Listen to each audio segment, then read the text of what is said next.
Okay, so now we're going to go through Ezekiel 25 to 32. So the last, I guess, 11 chapters, 4 through 24 was judgments against Judah and Israel. And now we're going to get into oracles against the foreign nations. And I guess that's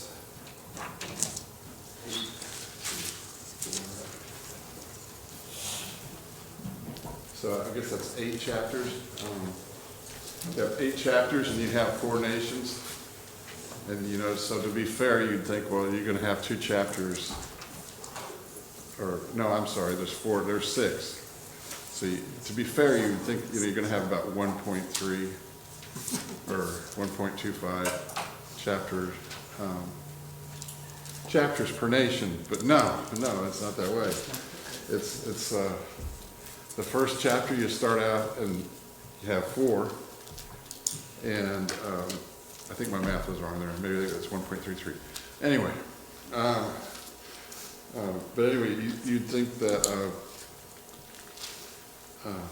So you start out with 4 nations, and then you have 3 chapters against Tyre, and then 4 chapters against Egypt. So it's not evenly distributed among these. So I guess we'll get into this a little bit. And I find it very interesting. I went to, I don't know what year it was. I guess it was the year. What year did I go to Israel? I guess, okay, 91. 91 was the war, right? It was before that. And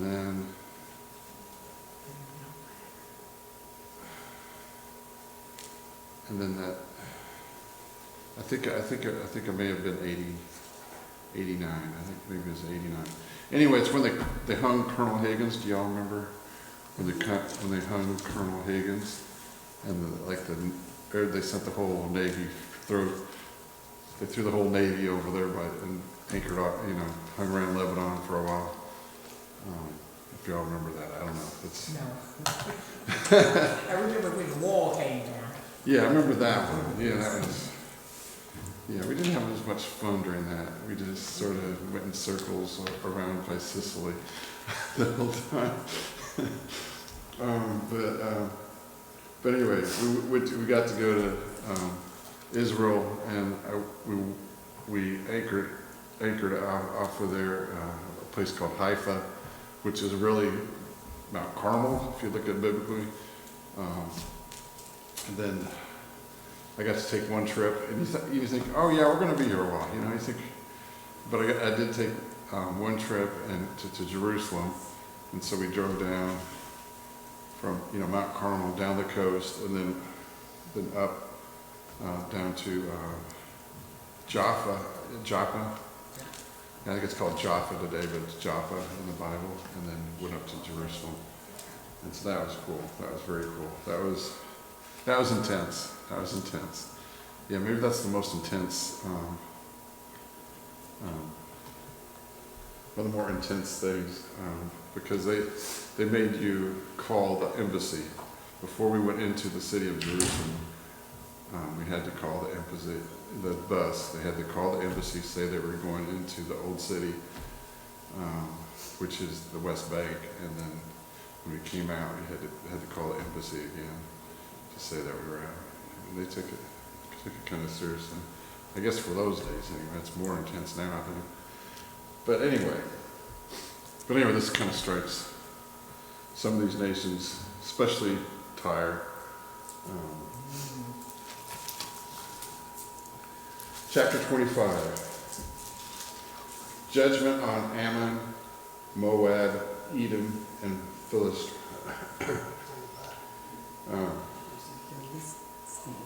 So Ammon, and all these, okay, and this kind of brings us up to date too, because Philistia, the land of the Philistines, can anybody tell me what roughly that's equivalent today? Well, you know, that area where they call the land of the Philistines. You ran? I ran? No, it's very, very much in the news, even more than Iran right now. Oh, I don't know news. Around Gaza. Yeah, it's the Gaza Strip. You look at the Gaza Strip and the land of the Philistines, they're roughly the same, right? I mean, I'm sure it's not quite equivalent, but, you know, that little corner, that was the land of the Philistines. Now it's the Gaza Strip, so it's always been kind of a trouble spot. So Philistia, and then they have Ammon, which is east of the Jordan River, Moab, east of the Jordan River, and Edom, kind of south and east of Judah, but across the Jordan River mainly. And so Ammon rejoiced at Judah's fall, invaded by Eastern peoples. Moab dismissed Judah as just another nation, faces judgment. Edom took vengeance on Judah, punished by God.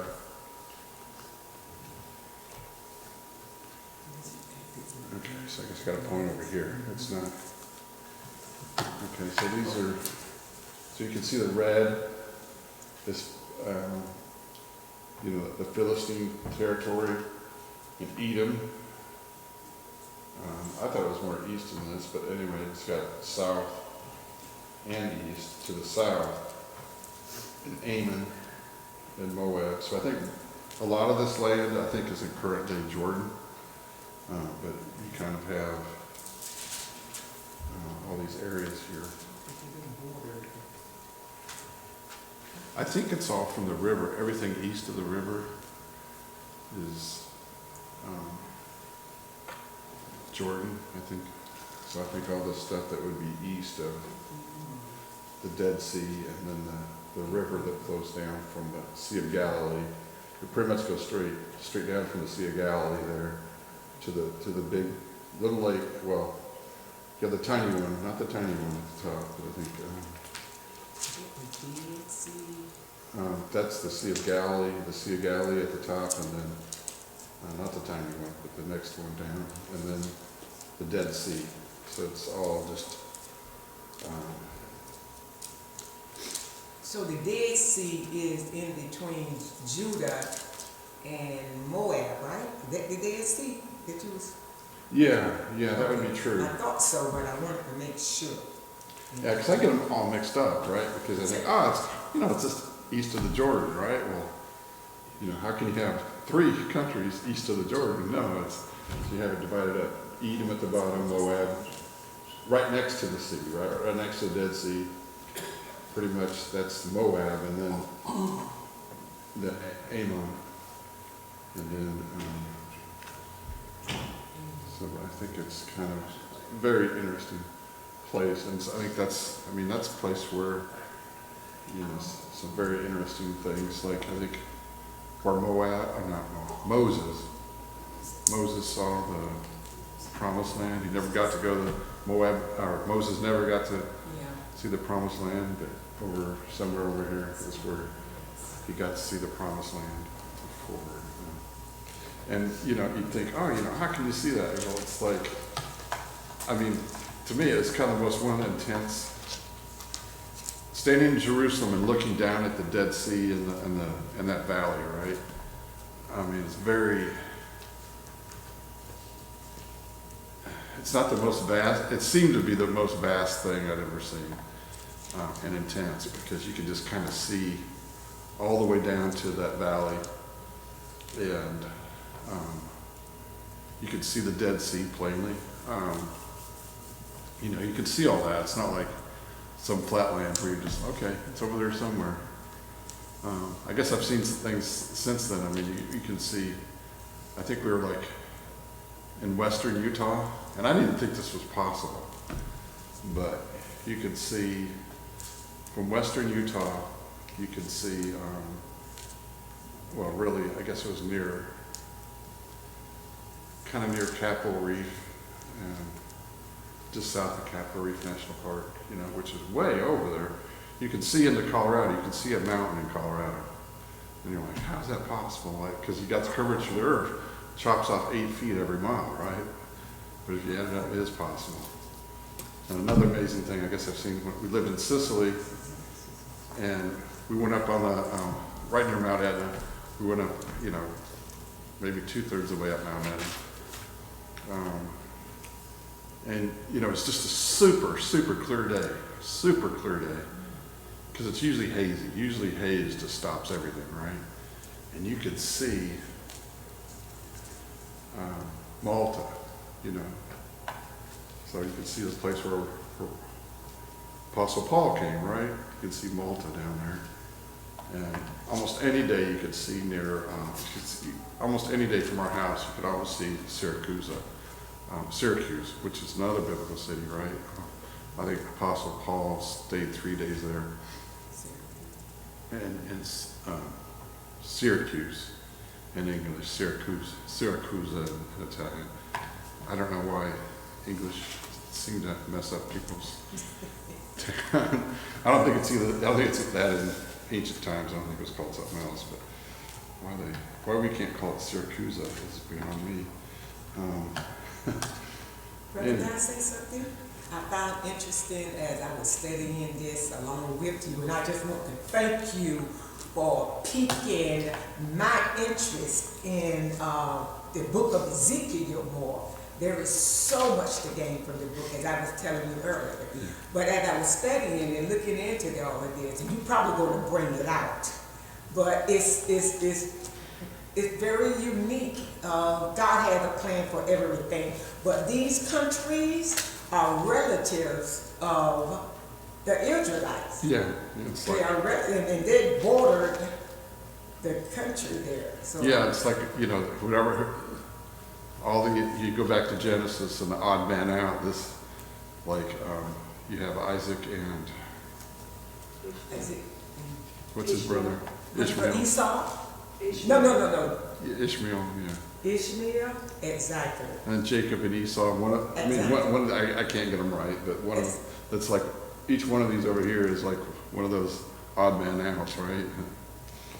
Yeah, now, Ammon, and let me call the oldest one first. Moab and Ammon are descendants of, let me get it right, of Lot, Okay. which is Isaac.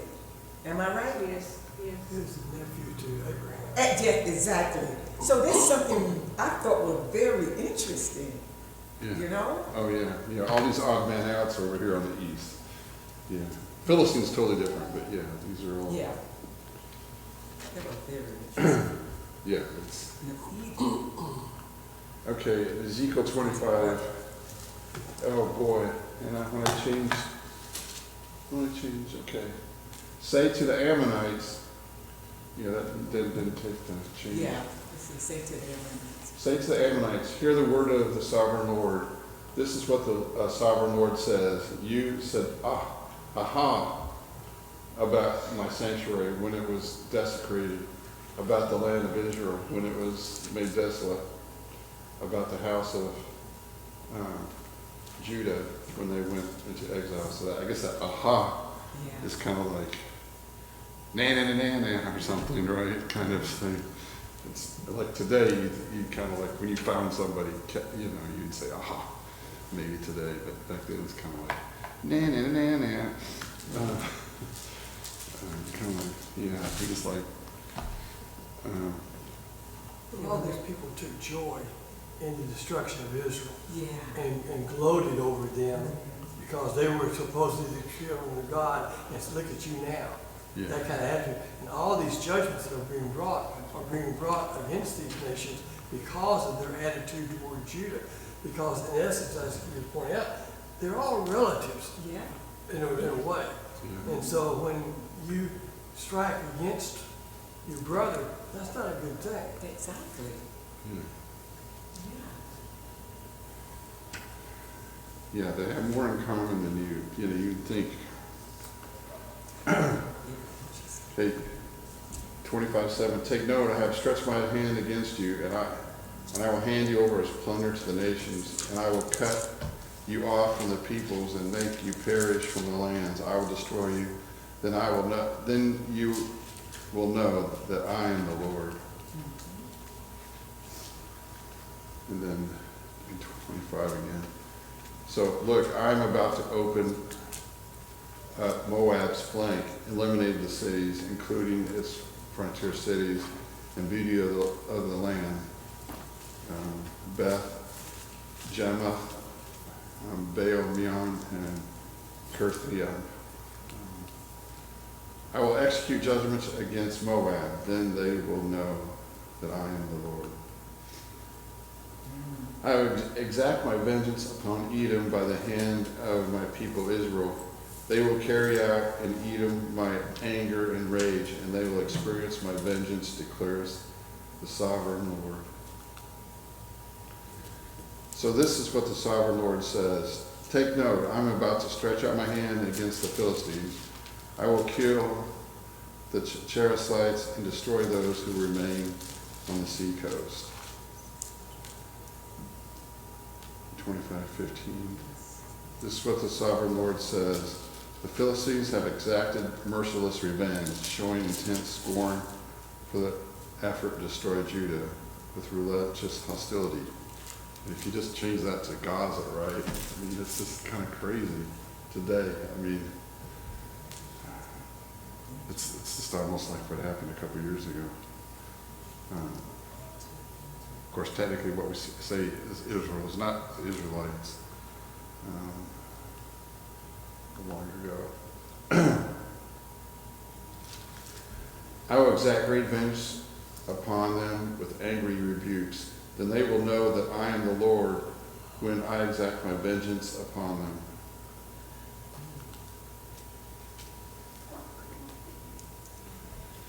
Okay, 4 nations. So you have 4 neighbor nations. You have the Ammon, Moab, Edom, and the Philistine.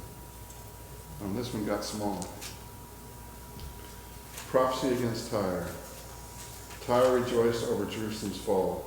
God will bring Nebuchadnezzar to destroy it. Tyre will be scraped like a bare rock, never rebuilt.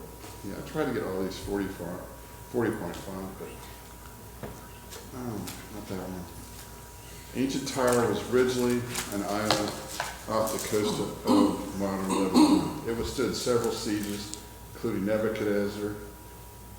Just as Ezekiel prophesied, the final blow came in 332 BC when Alexander the Great built a causeway to the island, breached the walls, and destroyed the island city. So this is just north of Mount Carmel, Haifa, Mount Carmel, maybe 20, 25 miles up the coast. So it's kind of, and also on Tyre, there's a mountain range called the Ladder of Tyre that's kind of all up, and that's kind of interesting. You can see that ladder of Tyre, from Haifa, and it looked to be just an east-west range. Looking at it from my perspective, it looked like an east-west range. If you look on the map, it's more north-south. It goes go all the way up the coast there. But I thought it was an east-west range. Apparently not.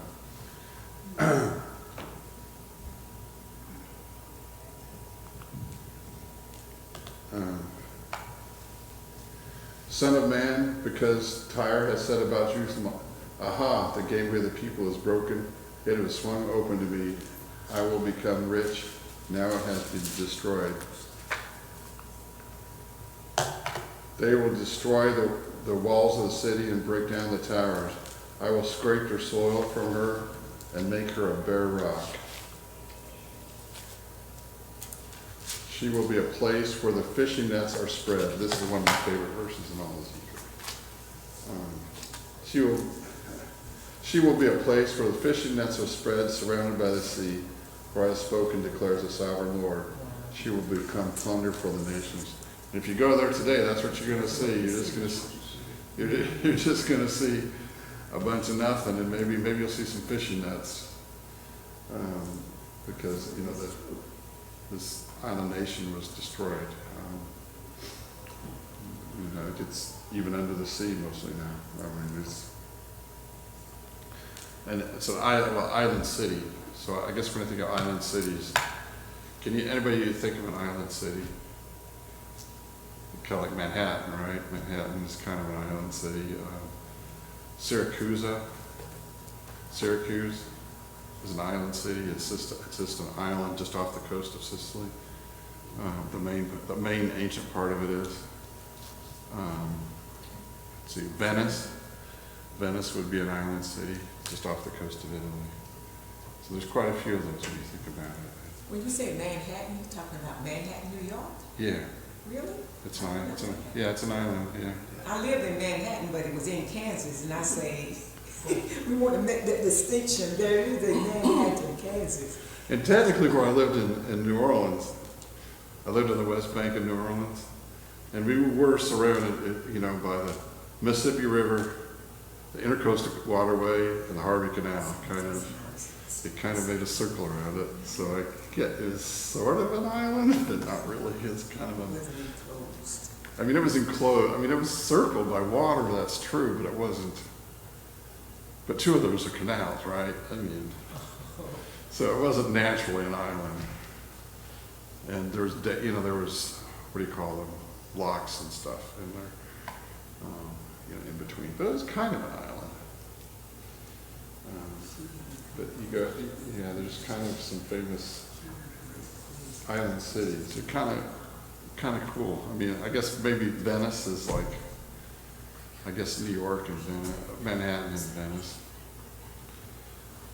would be like your ultimate island cities.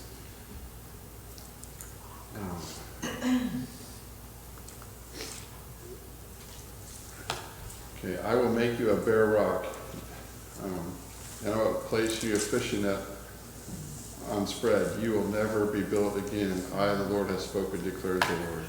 Yeah, so it's just sort of, be a bunch of nothing. Oh, another small one. Tyre described as a grand trading shipwreck symbolizes Tyre's downfall. All the nations mourn the collapse of its wealth and power. Yeah, so going back to that, so I think that's really cool. Tyre, the fishing net verse, I call it.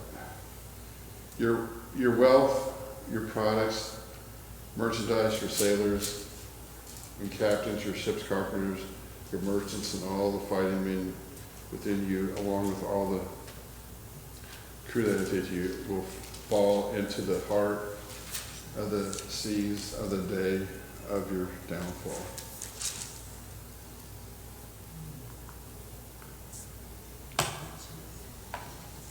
As they wailed, there were lament over you, chanting, "Who is like Tyre, like a tower in the midst of the sea?"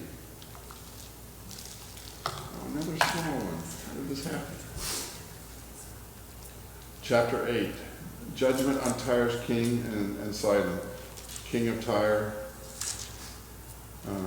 claimed divine status, judged for pride. Lament described him like a fallen cherub in Eden. Sidon also judged for its hostility.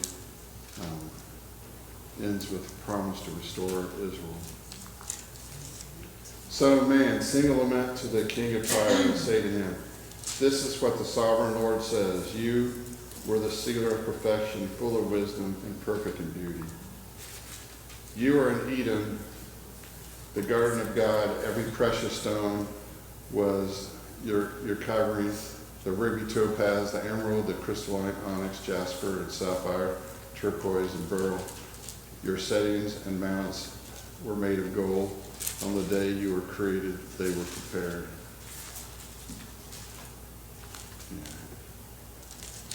So they had all this wealth, and now they're just nothing but fishing nets. And some will say, okay, there is a city named Tyre. If you look at the map, you're going to find a city named Tyre.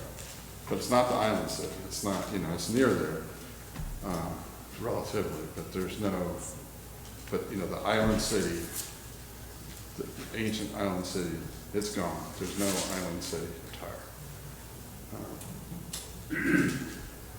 Son of man, say to the prince of Tyre, "This is what the sovereign Lord says. Your heart is proud, and you said, I am a god. I sit in the seat of gods in the heart of seas. Yet you are a man and not a god, though you think you are godlike. Yeah, so it's much like, so it must have been sort of like Venice, right? Venice is, you know, I guess 500 years ago was just, or more, whenever it was in its prime. When Venice was in its prime, I mean, it was just, you know, just very, very, I guess, we're traders, you know. But, go ahead.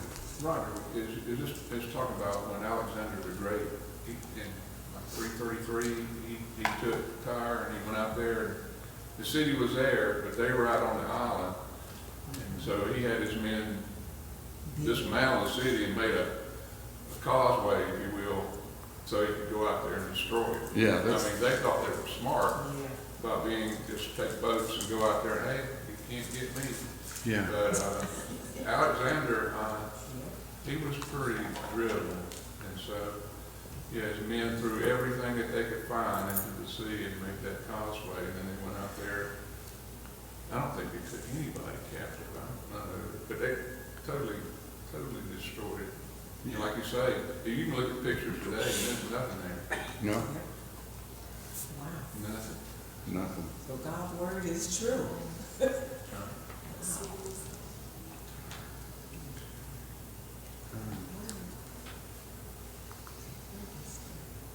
Okay, Tyre. The chapter 6 is Tyre, and then 27 we have the lament of Tyre. And 28, the rebuke of the prince of Tyre, lament over the king of Tyre, prophecy against Sidon, Israel's full restoration. That was in summary. So 29.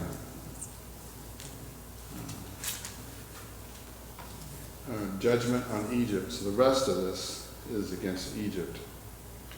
And I have stories of Egypt too. Yeah, we went to Egypt, I guess, about that time. Maybe that was 1980. Maybe that was 1990. I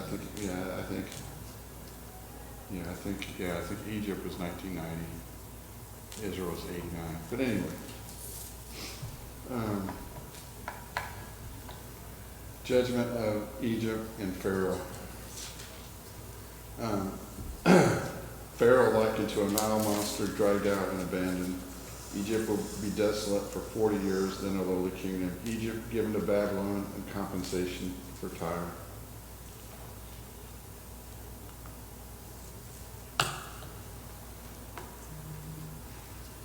Ezekiel 29:2. Son of man, turn against Pharaoh, king of Egypt, and prophesy against him and against all Egypt.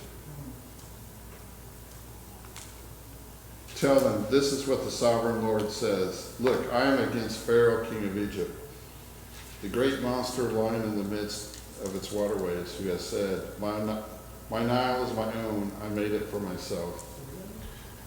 Very interesting about Egypt is, it was an ancient world, it was always a major player, right? I mean, there's no doubt. I mean, you had Egypt and Rome and the Greeks. But you think, why? Why was Egypt such a big deal? Well, it's geography, really, right? Because one of the things that made it hard to be attacked was, it's so far from, if you just march down the coast of the Mediterranean there, you get to about Gaza there, right? And then you have like a couple 100 miles of desert before you get to Alexandria or Cairo, modern day Alexandria and Cairo. So, I mean, so a lot of its, power comes from its isolation, sort of like Russia today. Russia, through the years, they've been able to withstand attacks multiple times just by the pure distance, so that they always had a big buffer, and they can but nobody could ever quite get to the Russians, to the Moscow. So anyway, very interesting. And I guess if you look at the U.S., maybe that's the U.S. too. Nobody's ever really, we're kind of, isolated in that way.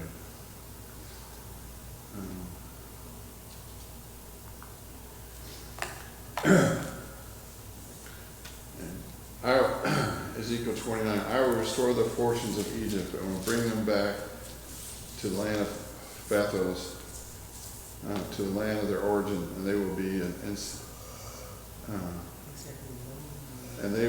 insignificant kingdom. So Egypt is, from this point on, Egypt's never been as big a deal as it was before. You read in history books, Egypt was a big deal. Today is it a big deal? Not really. Never really was again.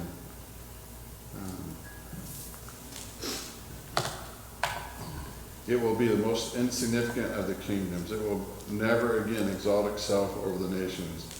I will make them so small that they will not rule over the nations. And if you look today, there's not really much to Egypt.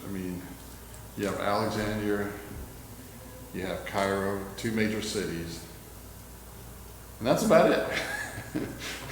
Really, you have the Upper Egypt.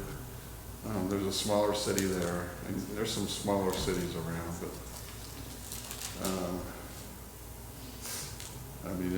you get away from the Nile. It's just desert.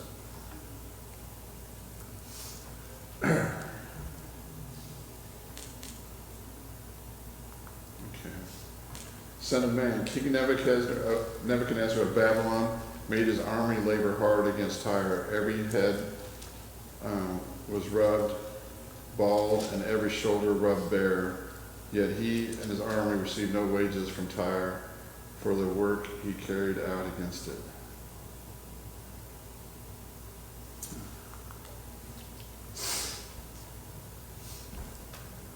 Brother, may I ask something? Verse Sure. 16. Verse 16 talks about why God was in had such an attitude towards Tyre. I thought that was very interesting. Verse 16. Of what chapter? It's 29. 29:16. Yes, ma'am. Yeah. I thought that was very interesting. And it will never again be the confidence of the house of Israel, bringing to mind iniquity of having turned to Egypt. They will know that I am the Lord God. Because if you, as I recall through reading through the Old Covenant, but some of the time when the Israelites were under distress from another country wanting to rule them, they would want to go back to Egypt to get help. Yeah. And even when Jerusalem was taken exile to Babylon, they went back to Egypt. Yeah, that's part of I guess that, going back to that,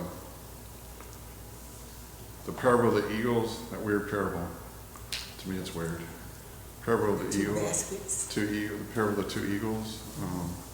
And what else? Something else involved. But there's a parable about the 2 eagles and something else. And that, all about that, that's they turned to Egypt. They turned to Egypt. Yeah. One of the eagles was Egypt, one of the eagles was Babylon. God wanted, Israel to stand with God, not stand with Egypt.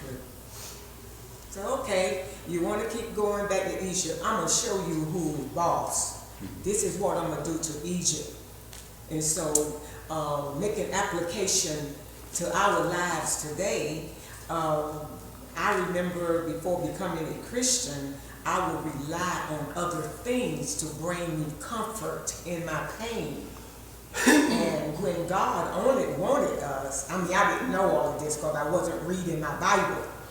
But then I can see why in my life I went through all of the struggles that I went through and all of the pain and suffering, because I was not relying on the power and the comfort that God wanted to give me. I'm talking personally, that God wanted. And so the same thing with these Egyptians, the Israelites, his people back in those days, rely on me. You know, don't go back and want to seek help and from someone else. So God is telling us that today. You know, when you go through these trials and your tribulation, don't rely on alcohol. Don't rely on sex. Don't rely on overeating to bring you comfort. Look to me. This is where you're going to find your peace and your joy and your comfort. And so that scripture right there, verse 16, really, really reminded me of that truth. Thank you. Thank you. Okay. Oh, I'm sorry. Yeah, we're trying to get through this historic context. Defeat of Babylon, 6th century, defeat by Babylon. Pharaoh, this guy is likely the Pharaoh. Egypt attempted to intervene in Judah's affairs but failed to stop Babylon. Around 568-67, Nebuchadnezzar invaded Egypt as prophesied. Egypt was not destroyed but severely weakened and subjugated. It was declined to a lowly kingdom, and it still is today. Egypt never regained its former imperial power after the New Kingdom era. Over time it fell under Persian, then Greek, then finally Roman rule. Decline. Ezekiel's prophecy of humiliation and descent was fulfilled as Egypt lost independence and influence. Chapter 30, the day of the Lord for Egypt. Egypt and its allies will fall in the day of disaster. Major cities like Memphis will be ruined. God's will breaks Egypt's pride and power. And I guess Memphis is near the step pyramid. If you look in anything on the internet, if you look at the step pyramid, I guess Memphis is somewhere near there. And it's a couple miles away. For the day is near, the Lord is near. It will be a day of storm clouds. It will be a time of judgment for the nations. I will strengthen the arms of the king of Babylon, and I will place a sword in his hand, but I will break the arms of Pharaoh, and he will groan like the fatality wounded before the king of Babylon. Assyria was a mighty seer, now fallen. Egypt is warned not to follow the same prideful path. The nations tremble at Assyria's fall. Egypt will too. Therefore, this is what the sovereign Lord says: because it was tall in stature, and its top reached the clouds, and it was proud of its height. Pharaoh, pictured as a lion and sea monster, captured by God. Egypt's defeat is violent and humiliating. Egypt descends into Sheol, joining other fallen empires. Indeed, I was terrified, him in the land, yet to lie in the midst of uncircumcised, those killed by the sword. Pharaoh on his hordes, declares the Lord, sovereign Lord. Ezekiel 32 used imagery to describe Egypt's downfall, which corresponds historically to Egypt's military defeat by Babylon and gradual decline as a major world power. This chapter illustrates God's sovereignty over nations and his judgment and pride of others. So I guess we get now to the... Okay. And I kind of like, ruins, ruins, ruins. That's maybe my favorite quote from the book of Ezekiel. There's several, about a half a dozen of those, where you have the triplets, holy, holy, holy. ruins, ruins, ruins. Whoa, whoa, whoa. And I think there's earth, earth, earth. There's several of those triplets in the Bible. Yeah, so I guess I'll tell another Egypt story. So we were in we went to Cairo, and there was this museum, and we were just walking around this museum, and I didn't know what was in this museum. It was just, just a museum, right? And we're walking around, and I got up to the second floor, and I noticed, this one room had some ropes and some carpet outside it, but I didn't think nothing of it. And I noticed a little bit more activity down there, and I just kind of moving down through all the exhibits and got to this place where they had these ropes and stuff. There was nobody around there, it was no big deal. And I walk in there, and it was King Tut's treasures. I thought that was pretty cool. And there is right now, from now until the end of the year, King Tut's treasures are going to be at the Biltmore. There's some conventions there at the Biltmore. King Tut's treasures will be in North Carolina for this next year. You can go see him if you want. That's all I have. You good?